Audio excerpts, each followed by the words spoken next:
Mic test, mic test, mic test. Oh, mga kapatid, hindi po ako magkakaraoke katatapos lang pong magawa nitong karaoke, pati itong TV. Ginawa ko po kasi ito. So, yan po si Otto Ranz. Gumagawa rin po ng TV, gumagawa po ng sirang radyo, gumagawa rin po ako. Baka meron may sira dyan sa tabi-tabi nyo. Yung misis ko po, ginawa ko na po yan, kaya okay na. Ayan, oh. Ayan. Nagawa ko na po yan. Okay, mga kapatid. Ipapakita ko po sa inyo itong Montero na dinala po dito ni Ka Riciel de la Cruz. Ito po ay in-overhaul, gumastos siya ng 120,000 pesos, bumili ng 3 injectors, bumili ng turbo, at ang dami pang mga ipinabili sa kanya, hindi naman na-tsempuhan yung tamang problema. Mga kapatid, ito po ay walang problema ang makina, in-overhaul. Kasi ang talagang problema niya ay yung isang maliit na pyesa lang na actuator po, no? Yung solenoid actuator ng turbo. Kasi po kahit na overhaul na nila, ay ganun pa rin ang problema. Low power pa rin. Hindi nga halos makaakyat po dito sa Antipolo. 20 lang ang takbo. Kaya ito po, ipapakita ko po sa inyo yung instant na troubleshooting namin dito sa Montero na to. By the way, bago ko ipakita, meron po akong customer dito nung isang araw. Ang sabi niya, kung pwede daw pong bigyan ng first aid kit yung kanyang sasakyan. Wala pong first aid kit pagdating po sa sasakyan. Talaga pong yan, kahit nasabihin mong check-up lang, ay talaga namang pagbubuhusan mo ng pansin, pagbubuhusan mo ng kaalaman, ang pag-check up dahil diyan po aasa yung may-ari ng sasakyan sa recommendation ng mekaniko. Ito po, tingnan nyo po yung Montero. Ayun, no. Okay. Tingnan mo yun, no. Yun, no. Nakaangat na yung wiring, kaya Nagpapalya-palya. o kaya nagpapalya-palya. Okay, mga kapatid, ito pong Montero na to, 9 months doon sa huling nag-overhaul. General overhaul po ito. Kaya lang, sobrang ingay pa rin ng makina at may blow-by. Tapos, ang matindi rito, hindi makatakbo ng malakas, hindi makatakbo ng mabilis. Hanggang 20 kilometers per hour lang ang takbo nito. Dinala ngayon dito sa amin. So, ang unang nakita ko dito na problema, invalid, hindi gumagana yung turbo. Kaya ipapakita namin sa inyo yan. Ito troubleshoot natin yan. Maaaring meron sa inyo mga naka-Montero, naka-Fortuner at iba pang mga katulad nitong mga CRDI. Halos pare-parehas lang din po ng magiging trouble or magiging symptoms kapag hindi gumagana ang turbo.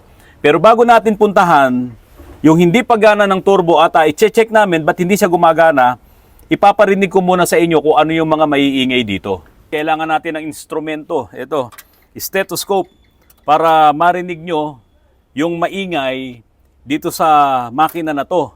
Rudy, paandarin mo muna. Ayan. Sobrang ingay po talaga, parang hindi siya na-overhaul. Nagre-reklamo si Ka Riciel de la Cruz. No? Yun ang may-ari. Tingnan nyo, nag-aagawan kami ngayon ng ingay. Sobrang ingay nito. Rudy, dito mo itapat sa vacuum pump. Ngayon, ilalagay ko naman dito sa microphone ko itong earpiece nitong stethoscope. Ayan, sana mapakinggan nyo yung ingay niya. O ayan. Yan po yung ingay na nanggagaling dito sa vacuum pump. Ngayon, Rudy, ilipat mo ngayon dito lang. Yan, sa ano yan. So dito, kapag umingay po, mga kapatid, pag umingay dyan, possible na may problema. Anong mga may problema pag doon? Tensioner, saka Tensioner. timing belt. Oh, yung timing belt. Saka yung, tignan natin kung anong problema nung camshaft. Okay, ito muna, Rudy. Sige, ligay mo dyan. Ayan, pakinggan nyo po, yung dito sa loob ng timing cover na yan. O, yan po ang ingay. Pero kapag inilipat naman natin, yung ating stethoscope, kapag inilipat natin yung stethoscope dito sa ibabaw, ayan, andyan naman yung mga barbula. Ito po, pakinggan nyo kung anong ingay na maririnig nyo. Yan. So, hindi siya masyadong maingay. O, Rudy, saan yung pinakamaingay? Ano sir dito? Vacuum pump. Oh, vacuum pump. Tapos, dito, Dito sa meron din. tapos, Doon, normal dito yung tunog. normal. Fuel knock sa injector. Sa injectors, meron. Lagatak. Ayun, nagapak. Yung fuel knock sa injector, nagapak. Pero ito, ang catch dito, mga kapatid, patayin mo muna, Rudy. Ito yung catch. Nagpalit na raw po ito ng 3 injectors. 3 injectors. Isa lang daw po ang hindi napalitan. Pero Sana nga po ang napalitan yung kung napalitan man yung mga injectors na yon, sana hindi na yung ganito na nagnanak. Ibig sabihin dapat maayos yung ipapalit. Kasi kung kumuha ka lang ng surplus na injectors at hindi mo rin naman inayos, ganito po talaga ang kahihinatnan ng tunog. Pero ano yung mas malakas, Rudy? Dito sir, sa pump. Sa pump, no? Sa vacuum pump? Vacuum pump. Kaya tuloy, Rudy, baka kaya hindi niya mapagana yung turbo, baka mahina yung vacuum. May na yung hangin. Na, Mahina yung hangin, di ba? Na Oh, pasok sa ano. isa yan. Kung bakit ayaw gumana ng turbo. Bakit ayaw gumana ng turbo? Hindi man lang gumagalaw yung wastegate eh. Di ba? Para isara niya. So ito papakita po namin sa inyo na hindi gumagana yung turbo. So i-start ngayon ulit ni Rudy. Pero mga kapatid, pasensya na kayo ah. Tignan nyo yung pungay ng mata namin dalawa oh. Mapungay kasi nagkasakit kami pareho. Galing sakit pala. Okay, sige, start mo Rudy at tignan mo, tutukan mo to RJ, tutukan mo to. Hindi, ito. Sabihan ko Sige Ito mga kapatid, dapat gagana yan. Dapat hihigupin nitong vacuum, itong wastegate actuator na to. Kaso ang problema, pag in-start ni Rudy, wala man lang galaw. Sige Rudy, start mo. Ayan. Hindi man lang po gumalaw. Kaunting-kaunti lang ang iginalaw niya. Ngayon, itatry namin na ito ay irekta muna. Okay, patayin mo muna, Rudy. Okay, ito. Mga kapatid, itatry ko muna na irekta yan. Bakit ko itatry na irekta? Titignan ko kung tama yung adjustment nila doon sa wastegate. Kasi baka isinagad nila at ito po ay always close o kaya always open. Ngayon, pag inirekta namin yung vacuum nito at gumalaw ng malaki yung ating wastegate, syempre ang problema natin ay nandoon sa vacuum or nandoon sa ating solenoid. So ang gagawin natin ganito muna mga kapatid. Irerekta muna ni Rudy yung galing dito, Rudy, tapos ipapasok mo doon sa turbo. Turbo. Oo. Para malaman lang natin kung talagang malakas itong vacuum. So ito siguro yon. Ayan, i-trace mo lang yan. Pero hindi dapat may singaw yun ha. Oo, ayan, okay, irerekta mo na. Okay. So ayan. So ngayon, babalik ulit si Rudy ron para i-start. Titignan ngayon natin kung gagalaw na yung wastegate actuator. Ganito po yung pagdo-troubleshoot po ah. Tignan ngayon natin kung gagalaw na yan. Sige, Rudy, start mo. O yun, gumalaw, ang laki. O, dyan lang ha. Tatanggalin ko ngayon itong pagkakarekta nito. Tanggalin ko, tignan nyo po ha. Ayun o. Okay, gumagalaw na. So, ibig sabihin, ngayon, gumagana na yung turbo niyan. Sige nga, Rudy, revolution mo nga ng konti. Gumagana na yung turbo niyan.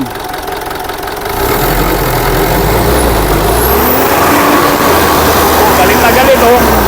Oh, sige.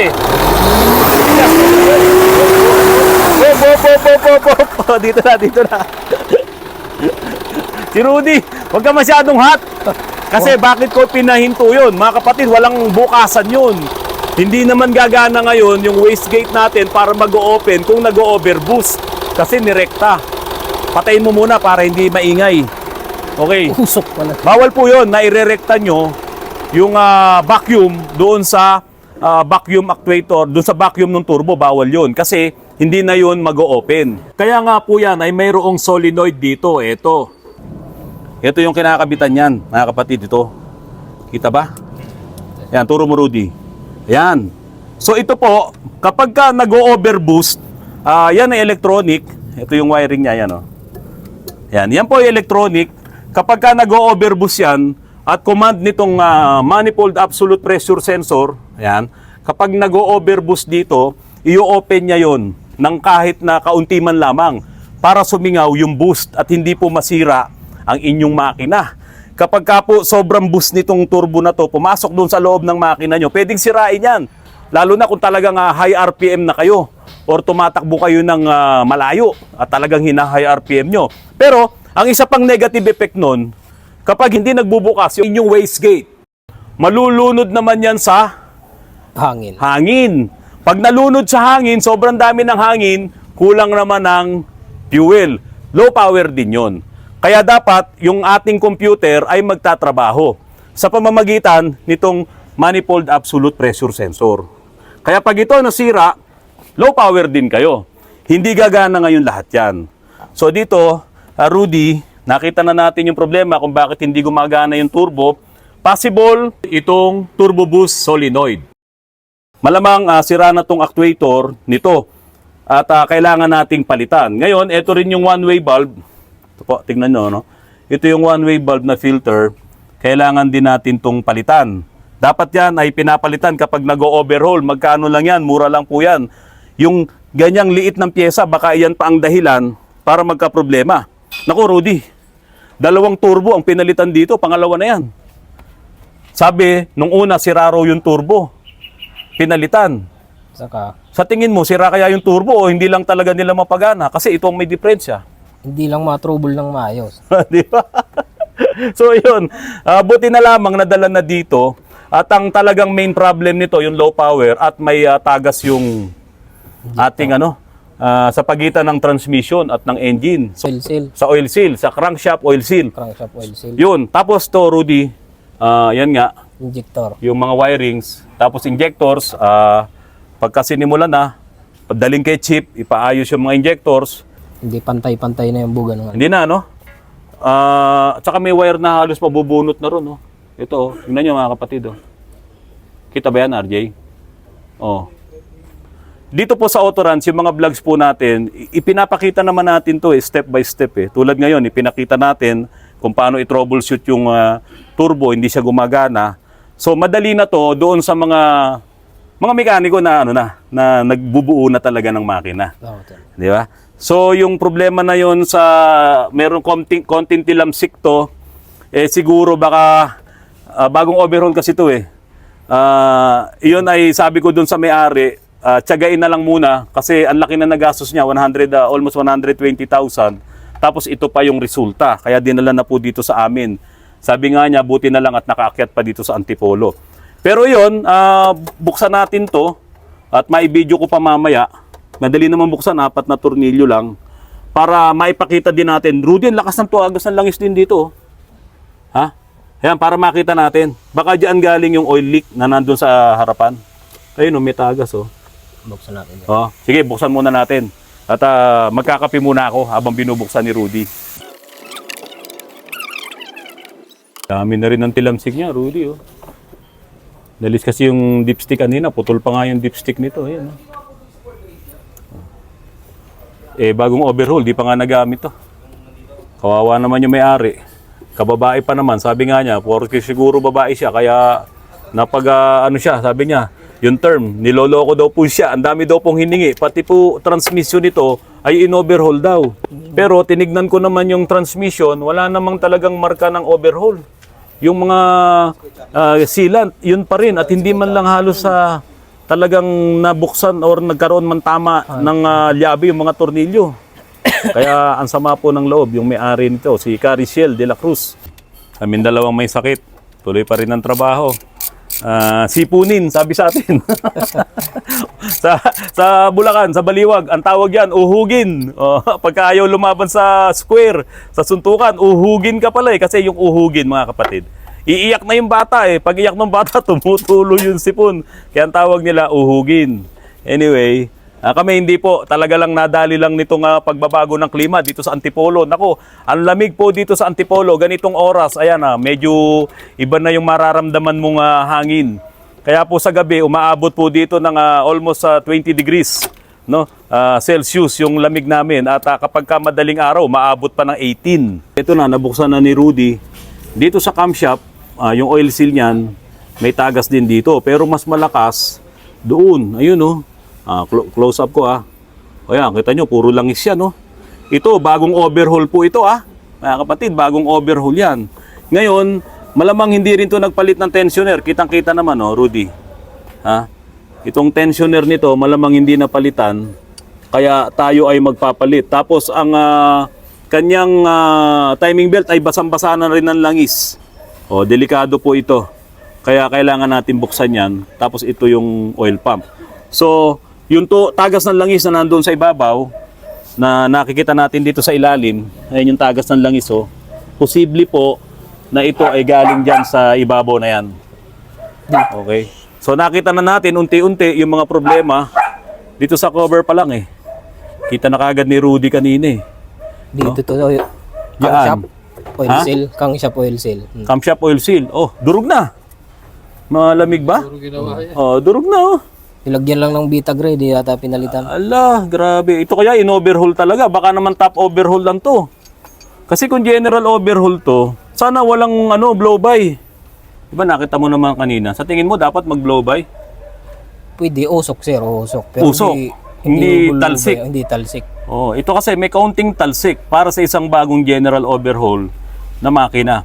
Pero wala nang pera yung may-ari, nakikiusap na lang na ibalik yung lakas. Ibabalik lang natin yung tamang kabit nitong mga hose na to. Pakita ko po sa inyo. Ito, baka nagkabaliktad lang yan. Meron naman akong 3 Montero dito. Gagayahin natin yung kabit ng hose. Pero ako, ang duda ko talaga, itong boost solenoid. Ayan, yung solenoid. Solenoid. Malamang yan ang may problema kasi pwedeng nagbabara na doon. Kaya ito, malamang ang unang problema nito, ang unang problema nito, low power, napunta sa overhaul. Ano sa tingin mo? Ha? Pwede sir, kasi yun na yata yung hinatol ng mekaniko.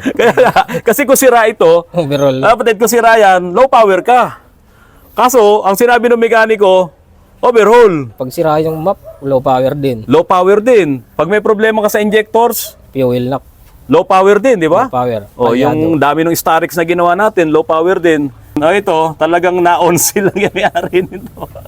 Nako, mga mekaniko. Kasi malakas yung tagas dito. Oh, ang lakas dito Oil eh. seal, Kang shop. Oh. Wag naman pong ganun. Laban tayo ng parehas. Hanggat maaari po. Oh, Wait lang, sir. hanggat maaari po mga kapatid, yung tamang diagnose kasi hindi po maliit na pera, 120,000 o ganito pa yung yung mapapala nung may-ari. Okay lang sana kung hindi siya bumili ng iba pang mga pyesa, bumili pa ng 3 injectors. O magkano yun? Sa 12,000 isa, magkano na yun? 36 na. Tapos bumili pa ng turbo. Oh, ang mahal-mahal ng turbo nito, hindi naman naayos. Ang problema lang, Yung pinagpalitan niya, baka hindi naman sira sir. kailangan makuha natin. Para malaman lang din natin ang history nito. At makagaanggaan naman doon sa may-ari. Ikaw, liga dito. Kanino ba yan? Ba't nanggugulo ka sa amin dito? Sana po. Ha? Kanino ba yung dala mo na yan? Kaya na to kay Rudy. Ay, kay Rudy naman. Malayo, kumuha na ng pambayad. So, mga kapatid, naku si Kuya, wala pa yung pyesa mo. Pasensya na. Ha? Nag-order na ba sa kasa? Matagal. Sabihin mo. Injector washer, no? Sa Banawe. Sige, hintay-hintay lang. At maayos din yan. Isisingit ko lang po. Ito po, galing pa po ng San Francisco. Kabababa lang po ng eroplano kanina. Tama po ba ako? Oo.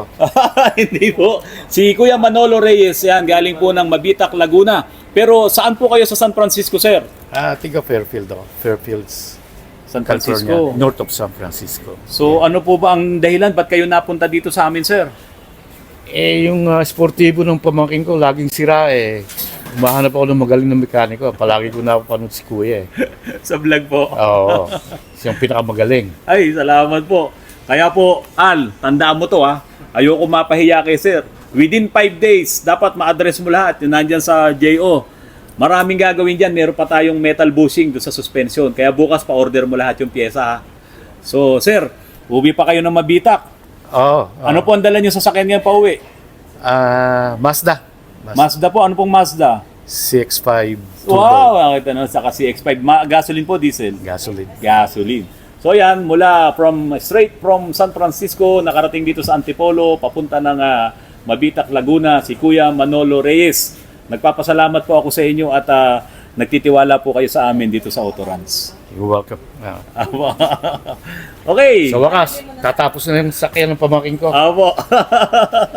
So yun muna mga kapatid, yung ating mechanic, si Rudy, tapos itong ating konserba, nagcha-charge ngayon dahil gagamitin nila RJ, ni Junior, saka ni Roland.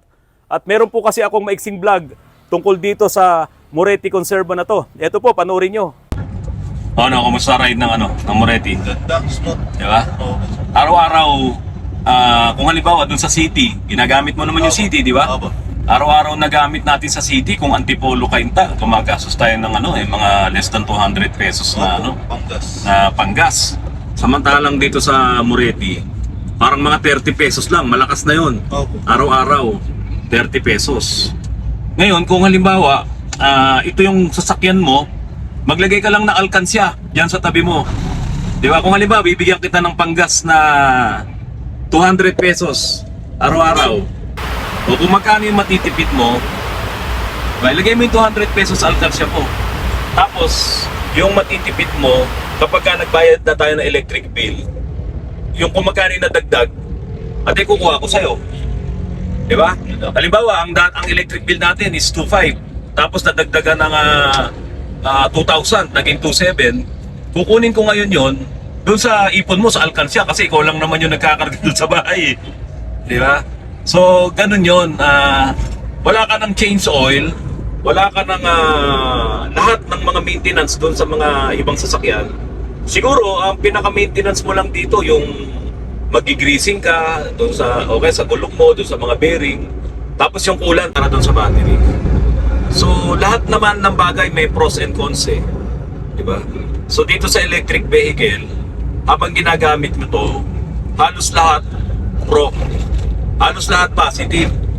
Ang pinaka-negative mo lang naman siguro ay yung pagcha-charge.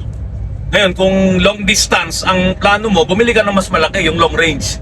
Yung tumatakbo ng 500 kilometers. Di ba? Every full charge. O, yun ang bilin mo. Huwag kang bibili ng maliit kapag ka ikaw ay nagpaplano na pumunta ng Pampanga o daily ka, umuwi ka ng Bulacan. At ang maganda din sa mga long range na mga EV, meron siyang DC to DC charging na in 5 minutes, 7 minutes, yun yung mga bago ngayon 15 minutes, fully charged ka na. So wala ka ng abala. So yan yung mga magagandang EV na mga long mileage, long range, parang ganon. So yun lang yung pinaka-negative mo.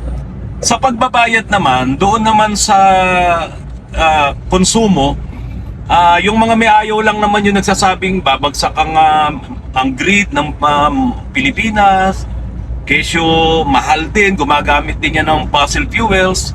Yung mga nagsasabi naman yan, yung sa ngayon hindi pa nila matanggap si electric eh. Pero darating din naman ang panahon pag nakita nila yung mga malaking maitutulong ng electric vehicle, syempre baka dumating yung panahon, hindi mo alam meron na rin pala sila. 'Di ba? Ako nga ang business ko, mekaniko ako ng mga internal combustion engine. Pag puro electric vehicle na, baka wala na kaming trabaho. Pero syempre hindi, advance tayo ng technology, kayang-kaya nating gawin to. So yun po, ang electric vehicle, lalo na itong mga Moretti na brand, maliliit lang kasi itong brand ng Moretti. Pero meron na kaming malaki, yung Venere ba yan? Venere. Yung Venere, malaki yun, SUV yun. Kapag po bibili kayo ng electric vehicle ng Moretti, piliin nyo yung sakto sa pangangailangan nyo. Kahit araw-araw kayong mag-charge na nakaipon kayo ng 10% lang, kasi yun lang din naman yung nauubos nyo araw-araw, pwede nyong gawin yun. Maya't maya nag-charge kayo, wala pong problema yon. Para lang makasigurado kayo na hindi kayo mawawalan ng energy or charge doon sa inyong battery. So mga kapatid, bilhin nyo yung tamang sasakyan para sa inyo at sigurado makakatipid kayo at makakatulong pa kayo sa ating kalikasan. Dahil kung halimbawa 20% ng lahat ng may sasakyan sa buong Pilipinas mag-electric sila, mga kapatid, 20% din yung mababawas na pollution. Diba? 20% din yung hindi na dedepende sa fossil fuel, sa gasoline saka sa diesel. So, 20% yung makakaipon ng pera. Yan po ang isang maganda dyan. Yun nga lang, 20% yung madadagdag sa traffic kasi wala silang color coding.